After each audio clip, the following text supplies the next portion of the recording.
দিল্লীত চৰকাৰ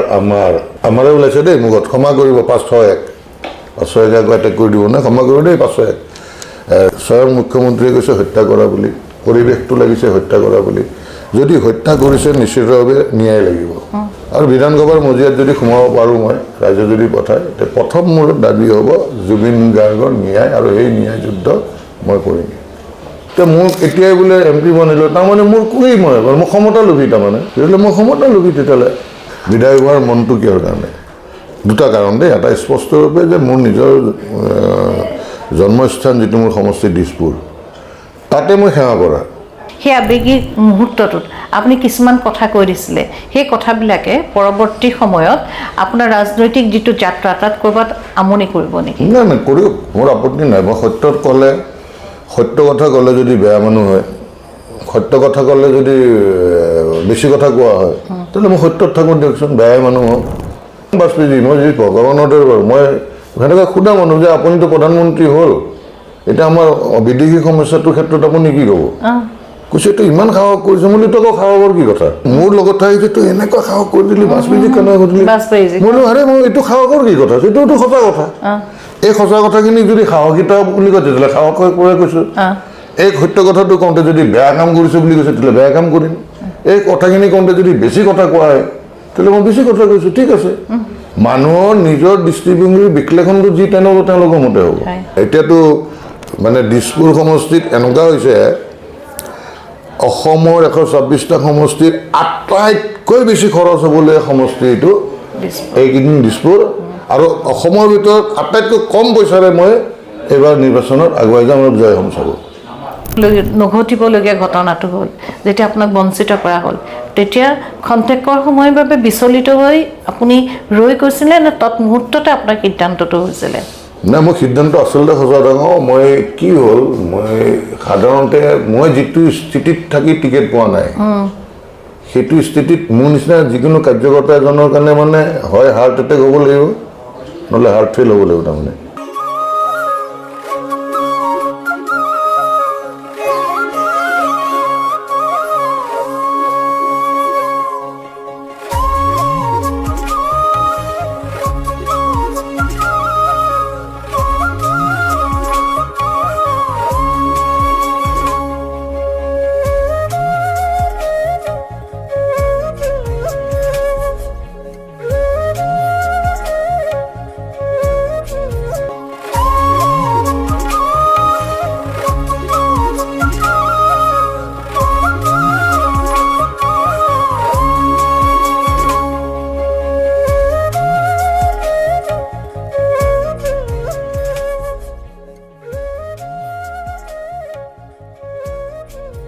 নমস্কাৰ দৰ্শকসকল স্বাগতম জনাইছোঁ সকলোকে এগৰাকী বিশেষ ব্যক্তিক লৈ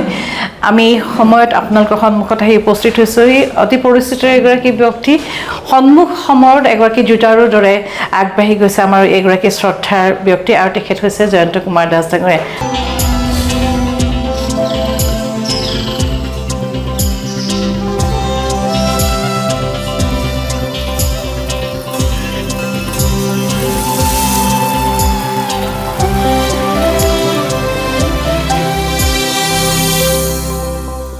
দাদা নমস্কাৰ সময় খুব কম জটিল সময় তথাপি আপোনাৰ ওচৰলৈ নহাকৈ নোৱাৰিলোঁ এটাই প্ৰশ্ন প্ৰত্যাহ্বান আৰু প্ৰত্যাশা এই শব্দ দুটাক শিৰত লৈ আপুনি কেনেকৈ আগবাঢ়িছে মোৰ প্ৰথমটো হ'ল যে ৰাইজৰ স্পষ্ট ৰূপত মই সঁহাৰি পাইছোঁ মোৰ পদক্ষেপটোক ৰাইজে আদৰণি জনাইছে আৰু দিছপুৰ সমষ্টিৰ দিছপুৰবাসী ৰাইজৰ উপৰিও মোৰ সমগ্ৰ অসমৰ বিভিন্ন প্ৰান্তৰ পৰা বহুত ফোন আহিছে বহুত ফোন মই ধৰিবই পৰা নাই ইমান মানে ফোনটো মানে বিজি হৈ গৈছিল আৰু মোৰ পদক্ষেপটোক সকলোৱে আদৰণি জনাইছে আৰু মোৰ ভাল লাগিছে আৰু এই পদক্ষেপটোৰ পিছত যিটো প্ৰক্ৰিয়া এটা চলিলে যেনে মই নমিনেশ্যন দিয়া নমিনেশ্যন উইথড্ৰৰ মাজত গেপটো তাৰপিছত সেই নমিনেশ্যন ফাইনেল হোৱা বহুতে মোক সন্দেহ কৰি আছিল যে এইবিলাক সাধাৰণ পলিটিচিয়ানৰ যিটো নৰ্মেল এটা কুচকাজ আৰু যে অলপ দাম বঢ়োৱা সেনেকুৱা কোৱাও শুনিছোঁ বহুতে যে দাম বঢ়াব নিজৰ তাৰপিছত আৰু এটা সময়ত টুকটো গিলি যিবিলাক শব্দ ব্যৱহাৰ হয় দেই মই সেই কথাটোৱে কৈছোঁ যে সৰ্বসাধাৰণে যিখিনি শব্দ ব্যৱহাৰ কৰে টুক গিলি দিব কিন্তু ভগৱানে আচলতে মোক অগ্নি পৰীক্ষা দি পাছ কৰাই ৰাইজৰ ওচৰত আগবঢ়াই দিলে আজি মই বহুত চেনেলত বা এই ইউটিউবত শ্বৰ্ট ভিডিঅ'বিলাক দেখিছোঁতো তাতে কোনে কিমান কৰোৰত গিলিলে অমুক তমুক সেনেকুৱা শব্দ আছে আজি অন্ততঃ সেইটোত মোৰ নামটো নাই তাৰমানে যে ই আপোচ কৰা মানুহ নহয় টকাত বিক্ৰী হোৱা মানুহ নহয় আৰু সেই যিটো মোক অগ্নি পৰীক্ষাৰে তাৰমানে মই নিজে কৈ ফুৰিব লগা নহ'ল আৰু মোৰ কাৰ্যই তাৰমানে ৰাইজৰ ওচৰত মোক বহুতখিনি মোৰ ওপৰত আস্থাটো বাঢ়িলে আৰু তাৰ ফল হ'ল যে মই যে প্ৰলোভনত বিক্ৰী নহওঁ সেইটো কথা স্পষ্ট ৰূপত পৰিস্ফুট হৈছে আৰু মই যিহেতু শাৰীৰিকভাৱে এতিয়া মানুহৰ মাজত ঘূৰি ফুৰিছোঁ বহুত বেছি কাৰণ এতিয়া ইলেকশ্যন কেম্পেইন চলি আছে তো সেই কথাটোত মই দেখিছোঁ যে মানুহবিলাকৰ ইমান আগ্ৰহ একদম মানে দৌৰি দৌৰি আহে কিছুমান জেগাত আপুনি জয়ন্ত দাস আপোনাক জানো কিন্তু ওচৰৰ পৰা পোৱা নাই এনেকুৱা ধৰণৰো বহুত মানুহ আহি সাৱটি ধৰে সেই বস্তুটো মই এই পদক্ষেপ এই প্ৰক্ৰিয়াৰ পিছত মই এইখিনি উপলব্ধি কৰিছোঁ হয় হয় বিগত ৩৫ বছৰে আপোনাৰ যিটো যাত্ৰা ইতিমধ্যে বিভিন্ন ধৰণৰ মাধ্যমৰ দ্বাৰা সেই যাত্ৰাটোৰ কথা ইতিমধ্যে সকলোৱে গম পাইছে এই ৩৫ বছৰত বহু ব্যক্তিক আপুনি লগ পালে ৰাজনৈতিক ব্যক্তি অৰাজনৈতিক ব্যক্তিক সকলোকে লগ পালে কিন্তু সকলোৱে মনৰ ভিতৰখনত বিভিন্ন ধৰণৰ সমস্যাই গুজৰি গুমৰি থাকে সেই সমস্যাবিলাক লৈ কিন্তু এতিয়া আপোনাৰ ওচৰলৈ মানুহখিনি আহিছে মানে নিশ্চিতভাৱে যে ইয়াত তাৰমানে কি হ'ল বিশেষকৈ যদি কয় মোৰ ধৰক মোৰ কি কয় বিদায় হোৱাৰ মনটো কিহৰ কাৰণে দুটা কাৰণ দেই এটা স্পষ্টৰূপে যে মোৰ নিজৰ জন্মস্থান যিটো মোৰ সমষ্টি দিছপুৰ তাতে মই সেৱা কৰা ৰাইজক সেৱা কৰা কিন্তু সেই মুহূৰ্ততে মই এজন বিধানসভাৰ সদস্য হ'ম আৰু বিধানসভাৰ মজিয়াত মই থিয় হ'ব পাৰিম আৰু সেইখিনি সময়ত কিন্তু মই দিছপুৰৰ বিধায়ক নহয় অসমৰ এজন বিধায়কৰ সদস্য আৰু অসমৰ প্ৰতিটো জাতি জনগোষ্ঠীৰ হৈ বজ্ৰকণ্ঠৰে মাত মতা প্ৰতিটো সমস্যাত অসমৰ ৰাইজৰে মাত মতা সেইটো এটা মোৰ মনত আছে আৰু এই দুটাৰ ধৰ্মলৈ মই তাৰমানে আগুৱাই যাব বিচাৰিছোঁ যে সমষ্টিৰ ৰাইজৰ বাবে যিখিনি মই কৰিব লাগে সেই তাৰোপৰি সমষ্টিৰ প্ৰতিনিধি হিচাপে যেতিয়া মই বিধানসভাৰ মজিয়াত যাম যাতে মই অসমৰ প্ৰতিটো সমস্যাত মাত মাতিব পাৰোঁ ভগৱানে যাতে সেইখিনি মোক শক্তি দিয়ে হয় হয় আপোনাক মই দুটা শব্দ কৈছিলোঁ প্ৰত্যাশা আৰু প্ৰত্যাহ্বান সেই প্ৰত্যাশা সেই আশা কাৰণ আপুনি সকলোৰে আশা সৰ্বসাধাৰণৰ ৰাইজৰ আশা বুকুত বান্ধি লৈ আপুনি আজি ৰাজপথলৈ গৈছে আৰু তাৰ সমান্তৰালকৈ আৰু এটা শব্দ আহিছে সেই শব্দটো হৈছে প্ৰত্যাহ্বান আপুনি এটা শক্তিশালী গোটৰ বিৰুদ্ধে যুঁজিছে যদিও আপোনাৰ লগত বহু ব্যক্তি আছে এই এটা শক্তিশালী গোটৰ লগত যুঁজিবলৈ যাওঁতে গোটৰ বিৰুদ্ধে যুঁজিবলৈ যাওঁতে প্ৰত্যাহ্বান আহিছে সেই প্ৰত্যাহ্বান আপুনি কেনেকৈ গ্ৰহণ কৰিছে আচলতে চাওক মানে নিশ্চিতভাৱে মোৰ টীমৰ ল'ৰাক ট্ৰেড কৰা হৈছে মোক বিভিন্ন হোৱাটছআপ কলেদি কৰা হৈছে মই ভাবিছোঁ মোৰ এটা কথা ভগৱানৰ ওপৰত বিশ্বাস আছে ৰাখে হৰি মাৰে কোনে মাৰে হৰি ৰাখে কোনে সেইটো মোৰ স্পষ্টভাৱে মই ভাবোঁ এতিয়া এটা কথা হ'ল মই অকণমান বেছি খোলা মানুহ আছিলোঁ তাৰমানে ধৰক গাড়ী দি গ'লোঁ কিবা চাহ খাওঁ মন গ'ল ফুটপাথৰ এখন দোকানত গৈ নামি তাতে গৈ খালোঁ চিকিউৰিটি চাইডটো তাৰমানে নাচাওঁ আৰু ক'ৰবাত চিঙৰা বনাই আছে ফুটপাথৰ ওপৰত একদম গৰম দেখিছোঁ তাতে ঘপকৈ নামি গ'লোঁ নামি যাই গাড়ীখন ক'ৰবাত আগত চাইড কৰি তাতে বহিলোঁ আৰু বহিলে আৰু বহুত দেৰি বহি থাকোঁ লেকচাৰ মাৰি থাকোঁ এতিয়া তাৰমানে অকণমান এই ইলেকশ্যনলৈ সেই যিটো স্বভাৱটো এতিয়া অলপমান উপায় নাই আৰু মোৰ লগৰবিলাকেও তাৰমানে অলপ ঘেৰি ধৰে যে ঠিক আছে ময়ো মানি লৈছোঁ যে অলপমান সাৱধানতাৰ মৰণ নাই বুলি কয় সেইকাৰণে অলপ অসাৱধান মানুহটো মই আছিলোঁ ৰাইজৰ বা ৰাজহুৱা জীৱনত বেছি অসাৱধানভাৱে মই ঘূৰি ফুৰোঁ তাৰমানে মই ভগৱানে যি কৰে ভগৱানৰ কাম হয় যেতিয়া আপুনি খুব আশা কৰি থকা এটা বতৰা আপুনি পাম বুলি ভাবিছিলে খুব আশাৰে আগবাঢ়ি গৈছিলে আৰু আপুনি 100%ই নিশ্চিত আছিলে যে সেই আশা বতৰাটো সঁচাকৈ আহিব কিন্তু হঠাৎ ধুমুহাৰ দৰে এটা বিপৰীত বতৰা আপোনাৰ মাজলৈ আহিলে আৰু যেতিয়া বিপৰীত ইমান বছৰে কাম কৰি থকাৰ পাছত এই আশাৰ বতৰাটো বিপৰীতে এটা অনাকাংক্ষিত খবৰ আহে তেতিয়াও এজন ব্যক্তি আবেগিক হৈ যায় সেই আবেগিক মুহূৰ্তটোত আপুনি কিছুমান কথা কৈ দিছিলে সেই কথাবিলাকে পৰৱৰ্তী সময়ত আপোনাৰ ৰাজনৈতিক যিটো যাত্ৰা তাত ক'ৰবাত আমনি কৰিব নেকি নাই কৰিব মোৰ আপত্তি নাই মই সত্য কথা ক'লে যদি বেয়া মানুহ হয় সত্য কথা ক'লে যদি বেছি কথা কোৱা হয় তাহলে মই সত্যত থাকোঁ দিয়কচোন বেয়াই মানুহ হওঁ সত্যত থাকোঁ দিয়কচোন, বেছি কথা কোৱা মানুহ হওঁ। আজি মোক এজন মানে আক্ৰোশমূলকভাৱে তেখেতে মোক টিকেটৰ পৰা বঞ্চিত কৰিছে। নিশ্চিতভাৱে এইখিনি তেওঁ প্ৰত্যেকটো একশ্যন এটা ৰিয়েকশ্যন হ'ব। আৰু আমি সেইখিনি কোনোবাই কৈছে সাহসী, কোনোবাই কৈছে মই মাত মতা মানুহ সৰুৰ পৰাই, মই সৰুৰ পৰাই মাত মতা মানুহ। কলেজীয়া দিনৰ পৰা মই নৰেন্দ্ৰ মোদী ডাঙৰীৰ লগত তেনেকুৱা ধৰণৰ কথা পতা মানুহ। বাজপেয়ীজীৰ ঘৰত যাই মই তেখেতৰ মুখত মই সোধা মানুহ, বাকীকেইটা পিছতে এনেকুৱা কথা সোধে নেকি? স্বয়ং বাজপেয়ীজী, মই যি ভগৱানৰ দৰে বাৰু, মই সেনেকৈ সোধা মানুহ যে আপুনিতো প্ৰধানমন্ত্ৰী হ'ল, এতিয়া আমাৰ বিদেশী সমস্যাটোৰ ক্ষেত্ৰত আপুনি কি ক'ব? কৈছে এইটো ইমান সাহস কৰিছে, বুলি তো আকৌ সাহসৰ কি কথা? কাৰণ আপুনি নহয় মানে মোৰ লগত থাকিছে তই এনেকুৱা সাহস কৰি দিলি, বাজপেয়ীজীক কেনেকৈ সুধিলি? মই আৰে মই এইটো সাহসৰ কি কথা? এইটোতো সঁচা কথা। এই সঁচা কথাখিনি যদি সাহসিতা বুলি কয় তেতিয়াহ'লে সাহস কৰি কৈছোঁ। এই সত্য কথাটো কওঁতে যদি বেয়া কাম কৰিছোঁ বুলি কৈছে তেতিয়াহ'লে বেয়া কাম কৰিম। এই কথাখিনি কওঁতে যদি বেছি কথা কোৱা হয় তেতিয়াহ'লে মই বেছি কথা কৈছোঁ, ঠিক আছে। মানুহৰ নিজৰ দৃষ্টিভংগীৰ বিশ্লেষণটো যি তেওঁলোকৰ মতে হ'ব, তেওঁলোকৰ। কাৰণ এটা কাম কৰিলে এজনে তাৰ সপক্ষে কয়, এজনে বিপক্ষে কয়। তো আপুনি সকলো মানুহৰ মন জয় কৰিবতো নোৱাৰে, কিন্তু আপুনি নিজৰ মনেৰে যিটো ভাবিছে সত্যটো সেইটো গৈ থাকক। আৰু যিহেতু তেওঁ বেয়া কাম কৰিছে, 35 বছৰ কাম কৰা আমাৰ নিচিনা বহু কাৰ্যকৰ্তা আছে, বহু পুৰণি কাৰ্যকৰ্তাৰ পৰা মুখৰ পৰা টিকেটটো কাঢ়ি সেই আগমুহূৰ্তলৈ মই ছাৰ্ভেত 1 নম্বৰত থকা বুলি স্বয়ং সভাপতি কোৱাৰ পিছত আক্ৰোশমূলকভাৱে তেওঁ যিটো কাম কৰিলে তাৰতো ৰিয়েকশ্যন হ'ব ন। মই তেওঁকতো এটা যিটো বুলি কয় নিয়ম, এটা সাধাৰণতে মানে সামাজিক এটা নীতি নিয়ম পৰম্পৰা, যেনেকৈ হাতযোৰ কৰি এজন মুখ্যমন্ত্ৰীক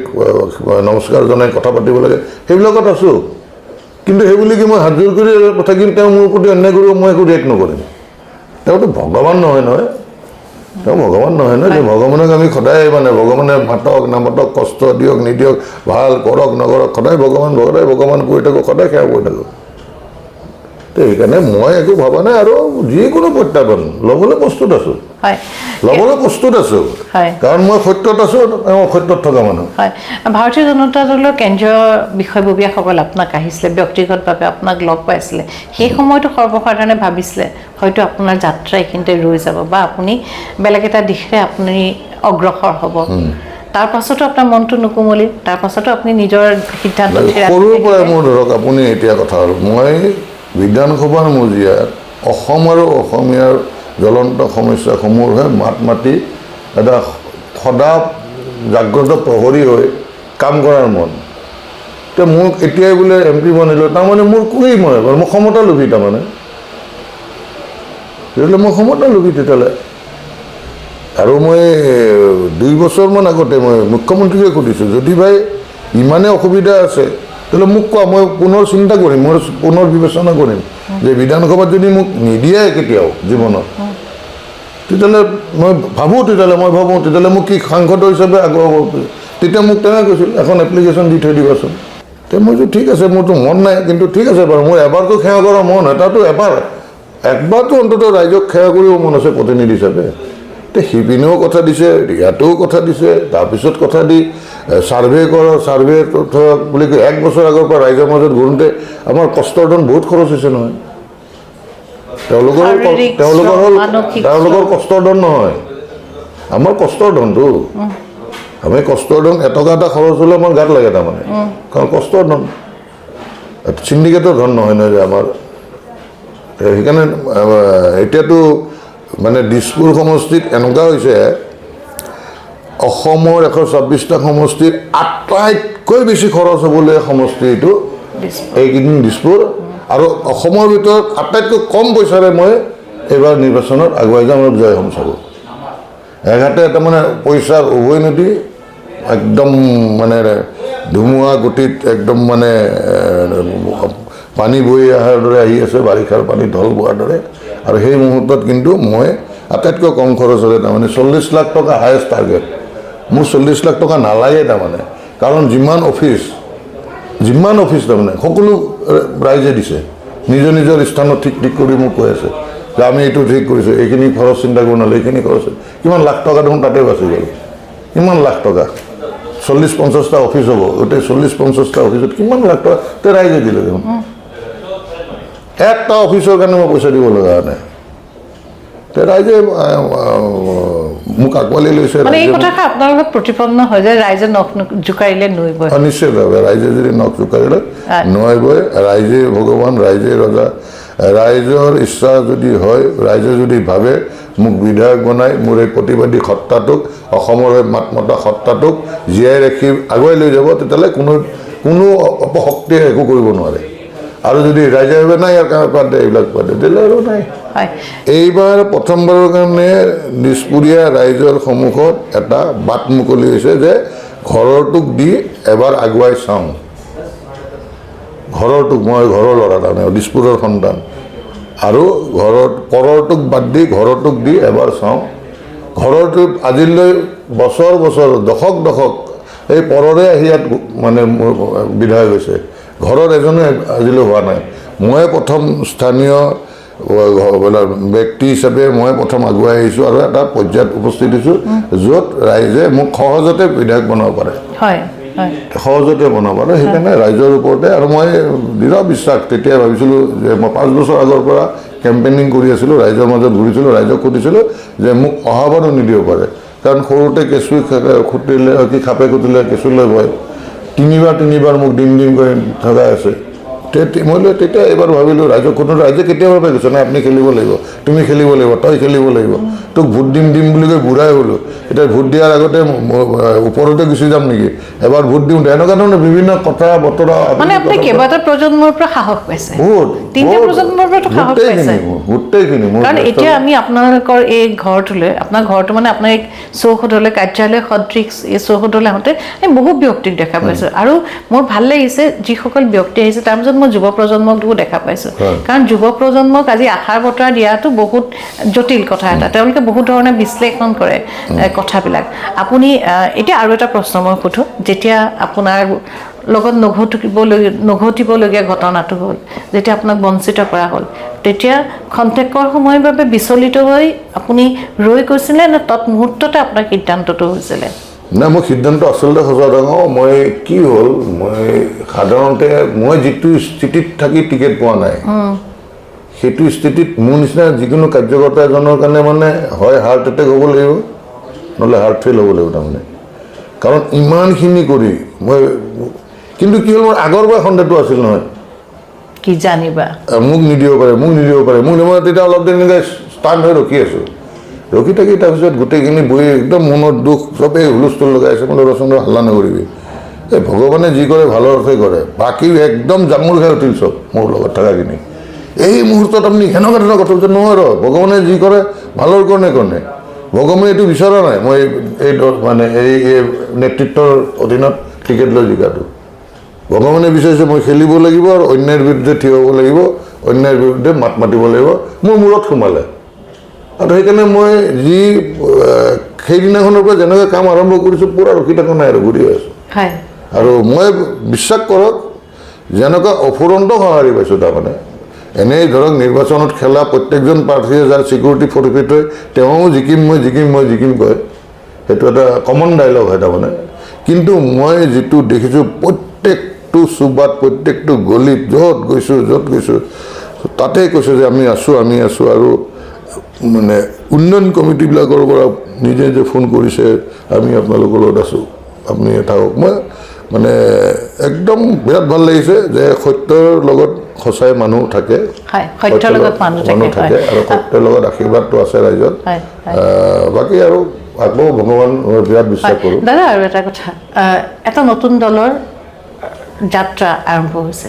আপুনি এটা নতুন দল আৰম্ভ কৰিম বুলি কথাষাৰ কৈছে সেই চিন্তাবিলাক কেনেকৈ কি কথা মোক এনে বেছি কোৱা বুলি ক'ব তাৰমানে মই মানে এই 500 একৰ প্ৰয়োগৰ বেছি হৈছেতো এইবিলাক বুজি নাপায় যা তা কমেণ্ট দিয়ে কোন মই এনে দেখিছোঁ ক'ৰ নগাঁৱৰ পৰা মানুহে মোক হিচাপ দি দিছে মই ইমান ভোট পাম তেওঁ ইয়াত অহাই নাই দিছপুৰৰ মানুহেই নহয় এই তিনিচুকীয়া এই শিৱসাগৰ মানে নিগেটিভ যিকেইটা 100টাত 8টা 10টা এনেকৈ নিগেটিভ আহে তাৰপিছত মই খুলি চাওঁ তাৰমানে এজনো দিছপুৰৰ নহয় কিন্তু তেওঁলোকে ইমান দূৰৰ পৰা গম পায় মোক দিছপুৰৰ যে ভাল পায় নাপায় এই 8,000 ভোট পাবি অমুক পাবি বুজো মই তেতিয়া চাওঁ কথাৰ মনটো বেয়া লাগে মানে সামাজিক মাধ্যমটো আজিকালি একে খুব জটিল এখন ক্ষেত্ৰ জটিল নহয় মানে একদম কিছুমানৰ কাৰণে এইটো মানে ফটো আমি বাহিৰে বেলেগ একো নহয় বাৰু তুমি কিহৰ ওপৰত কথাটো ক'লা যেতিয়া গোটেই দিছপুৰৰ ৰাইজে আমি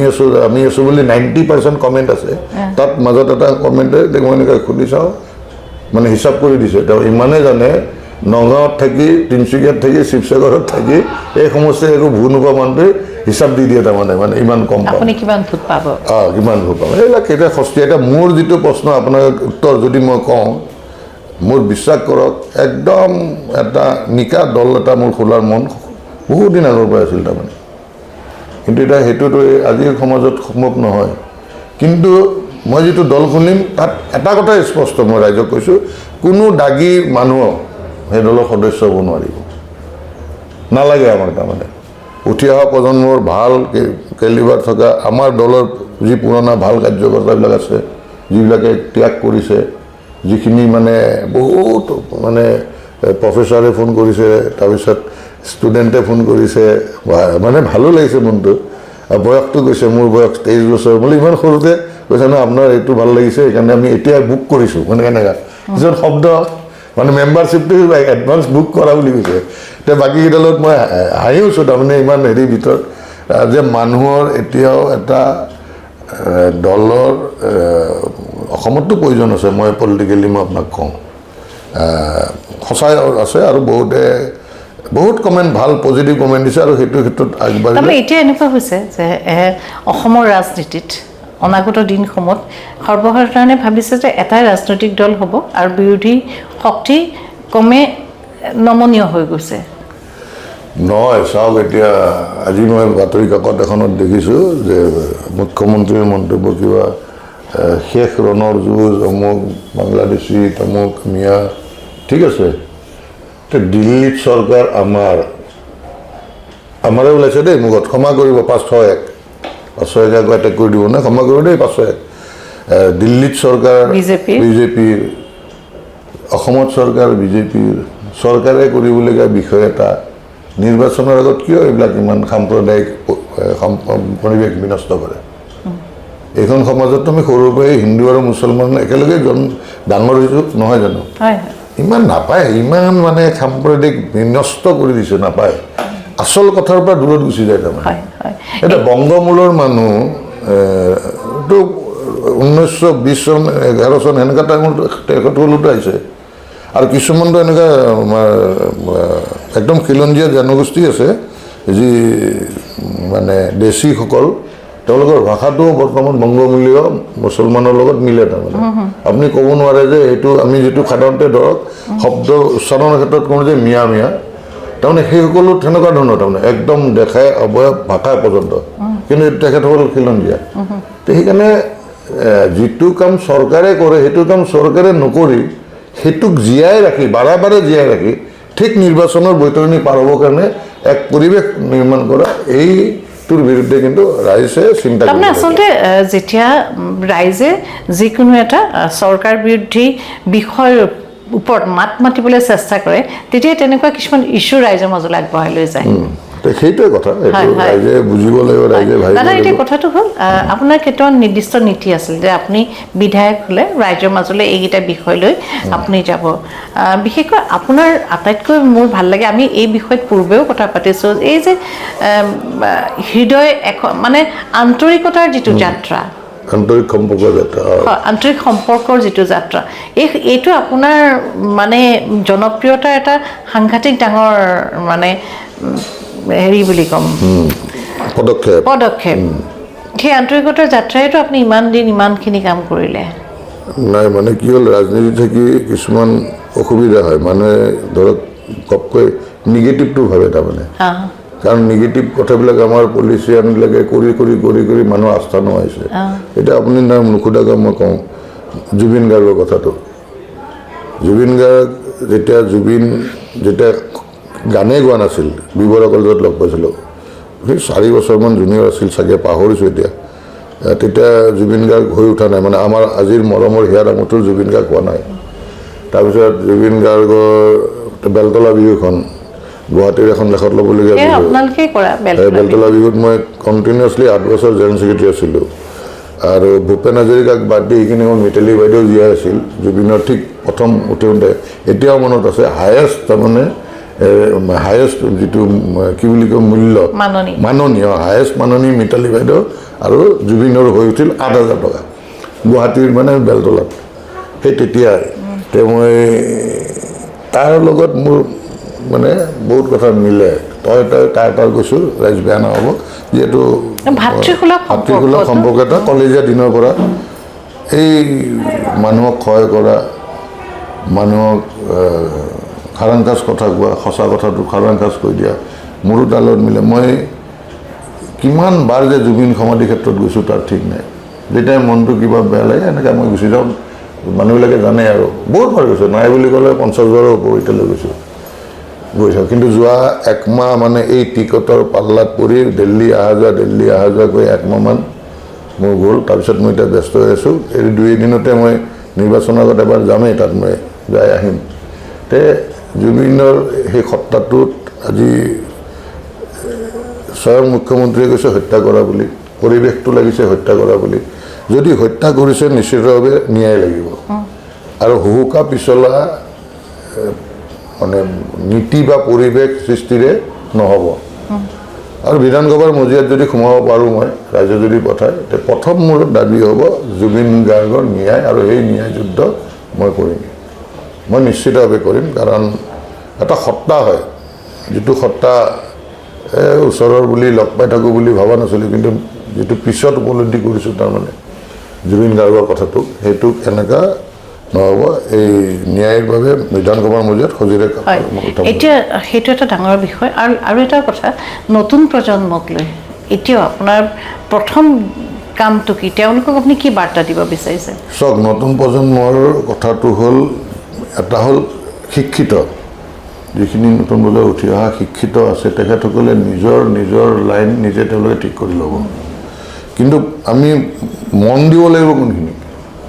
যিখিনি আধাতে শিক্ষা সমাপ্ত কৰি বহুত কাৰণ হ'ব পাৰে ধৰক ঘৰৰ আৰ্থিক অৱস্থাৰ কাৰণে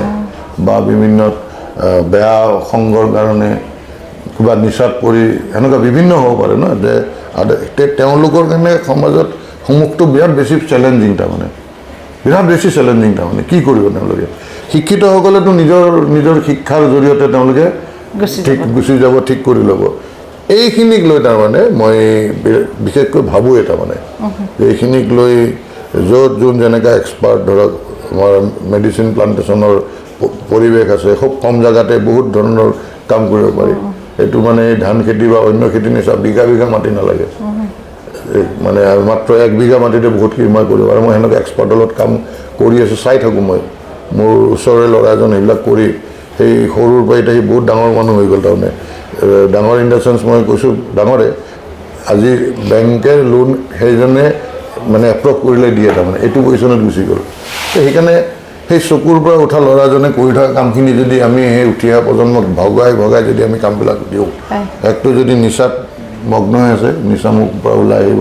দ্বিতীয় ঘৰখন যদি চলা নাই তাহলে এটা ঘৰখন তেওঁ চলাব পাৰিব আৰু সেইকাৰণে এটা মই বহুত কথা মই চাই থাকোঁ তাৰমানে মই যেতিয়া মই ঘূৰি ফুৰোঁ তেতিয়া মই জেগাবিলাক চাওঁ মোৰ আগতেতো একদম এগ্ৰিকালচাৰ এক্সপাৰ্ট মোৰ গাড়ীতে ৰখাই লওঁ এইখিনি মাটিত কি হ'ব এইখিনি মাটিত কি হ'ব তেতিয়া ডিমৰীয়াটো আমাৰ দিছপুৰত আছিল দ মাটিত কি হ'ব পানী ইমান সদায় ইমান থকা পানীত কি হ'ব মানে সেইবিলাক কৰি থাকোঁ মই এনেই বহি নাথাকোঁ আমাৰ ইয়াতো ধৰক ফৰেষ্ট লেণ্ড বহুত আছে চিটিৰ মাজত সেই ফৰেষ্ট লেণ্ডবিলাক মই ভাবিছোঁ চৰকাৰৰ লগত ডিপাৰ্টমেণ্টেলত member of understanding MOU signature কৰি চাইন কৰাই আমাৰ এই ল'ৰাবিলাকক সেনেকুৱা ধৰণৰ অকল মই এটা উদাহৰণ দিছোঁ যে মেডিচিন প্লাণ্টেশ্যন এনেকুৱা ধৰণৰ যি কাম থাকিব পাৰে আমি সেইবিলাক ইনভলভ কৰি তেওঁলোকক মানে বাট দেখাম আৰু যাতে তেওঁলোকে এষ্টাব্লিছ হ'ব পাৰে তাৰমানে আপুনি সেউজীয়া পৃথিৱী এখনৰ কল্পনা কৰিছে হয় আৰু এতিয়া দৈনিক আপুনি কিমানখন মিটিং দৈনিক আপুনি অংশগ্ৰহণ কৰিছে মোৰ আচলতে মই মোৰ টীমটোক কৈছোঁৱে এনেকৈ 8খন 10খন মিটিং নহ'ব মই সৰুৰ পৰাই ঘূৰি ফুৰা মানুহ মই কৈছোঁ মোক মিনিমাম 20খন মিটিং বুলি কৈছে আপুনি পাগল হৈছে নেকি 20খন বোলো কি কথা ক'ব আহিছে সৰুৰ পৰা এইবিলাক কৰি ডাঙৰ হ'লোঁ আৰু সমষ্টিৰ পৰা ইটোৰ পৰা সিটো যাওঁতে মানে মোৰ এই ঘৰটোৰ পৰা সমষ্টিৰ চাৰিওপিনে আটাইতকৈ দূৰ জেগাত আধা ঘণ্টাত গৈ পায় ইয়াৰ পৰা মোৰ ইপিনে আটাইতকৈ দূৰ হ'ল বিটি কলেজ বা ভাঙাগড়, ইপিনে লখৰা। ভাঙাগড় খুব বেছি ট্ৰেফিক হ'লে আধা ঘণ্টা লাগে ইয়াৰ পৰা। লাল গণেশ, দুলটুমা এইবিলাক আধা ঘণ্টা, মানে খুব বেছি ট্ৰেফিক হ'লে। তো সেইকাৰণে মই কৈছোঁ যিহেতু এটা অঞ্চলৰ পৰা এটা অঞ্চল 5-10 মিনিটতে পায়, তাহলে কিয় নোৱাৰে? সেইকাৰণে আজিৰ পৰা মই এতিয়া বেছি যদি দেখোঁ পুৰণা দিনলৈ উভতি যাম আৰু। হয় কি পুৰণা দিন? কলেজীয়া জীৱনৰ নহয়, ষ্ট্ৰীট কৰ্ণাৰ। আমি যে বিজেপিক পাৱাৰত আনিছোঁ আমাৰ নিচিনা, এটাও প্ৰধান অস্ত্ৰ আছে য'ত সন্মুখত মানুহ নাথাকিব পাৰে। ভাষণ আৰম্ভ কৰি মানুহ গোট খুৱাই আমি এই বিজুলী কলিতা মেধি প্ৰথম যেতিয়া কাউন্সিলাৰ খেলিছিল তেতিয়াও বিজেপিৰ ইমান ভাল স্থিতি নাছিলতো। সন্মুখত মানুহ এটাও নাথাকে, তাৰমানে মাইক্ৰফোন লওঁ, ষ্ট্ৰীট কৰ্ণাৰ আৰম্ভ। সেইটো লাষ্টত একদম গলি কৰি থাকিম আৰু এটা কথা, বৰ্তমানৰ যিজন প্ৰধানমন্ত্ৰী নৰেন্দ্ৰ মোদী ডাঙৰীয়া, আপুনি অতুল বিহাৰী বাজপেয়ী ডাঙৰীয়াকতো লগ পাইছে। নৰেন্দ্ৰ মোদী ডাঙৰীয়াৰ লগত আপোনাৰ খুব সুহৃদৰ সম্পৰ্ক। যেতিয়া তেখেত দেশৰ প্ৰধানমন্ত্ৰী হোৱাই নাছিল, এতিয়া এই যে ঘটনাটো ঘটিল, এতিয়া নৰেন্দ্ৰ মোদী ডাঙৰীয়াৰ ফালৰ পৰা কিবা ৰিয়েকশ্যন কিবা আহিছে নেকি আপোনালৈ? মই নাজানো, মই লগ পোৱা নাই। আৰু তেখেতে গম পালে কিন্তু দুখ পাব। যদি গম পায় যে তেওঁ বহি থকা সেই মিটিংখনতে মোৰ নাম কাটা গৈছে,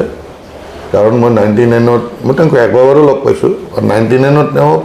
মোৰ নিজৰ গাড়ীখনত মই তেওঁৰ লগত শ্বিলঙলৈ গৈছিলোঁ, আৰু তেওঁ মোক কৈছিল যে মোৰ জীৱনত মনত থাকিব এই কথাটো, মোৰ জীৱনত প্ৰথমবাৰ মই মেঘালয় গৈ আছোঁ। আৰু গৈছোঁ, ৰাতি আছোঁ একেলগে, তাৰপিছত আকৌ পিছদিনাখন আহিছোঁ।